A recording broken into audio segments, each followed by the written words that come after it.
Le parti pris du jour avec vous, Philippe Frogel, bonjour.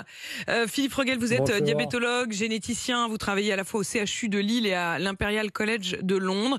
Et votre parti pris aujourd'hui, c'est que oui, il faudra aller voter avec un masque. C'est dans 12 jours. Vous voyez le truc venir.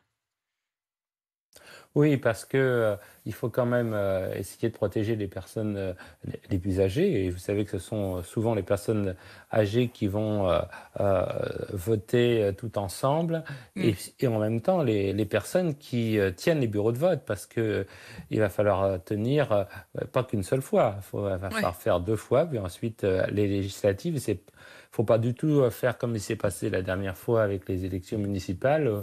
Où beaucoup de gens qui avaient tenu les bureaux de vote se sont retrouvés malades, voire certains sont morts. Donc déjà, tous les gens qui tiennent les bureaux de vote doivent se sentir protégés, les gens qui vont aussi dépouiller, et c'est beaucoup d'électeurs qui font ça, et pour ça, il faut leur demander de porter des Il, il- masques. il Quant faudrait pour aux vous, électeurs, ouais, aussi.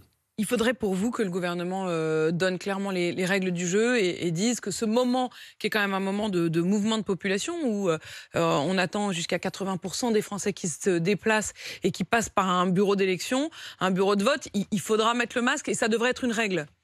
C'est pas juste vous dites pas juste à ceux qui nous écoutent, tiens, mettez le masque. Vous dites il faut que ce soit une règle parce que sinon ça sera pas fait. Je pense qu'en plus, beaucoup de gens n'iront pas voter si ça continue comme maintenant, c'est-à-dire vraiment beaucoup de personnes atteintes, 20 000 personnes encore dans les hôpitaux.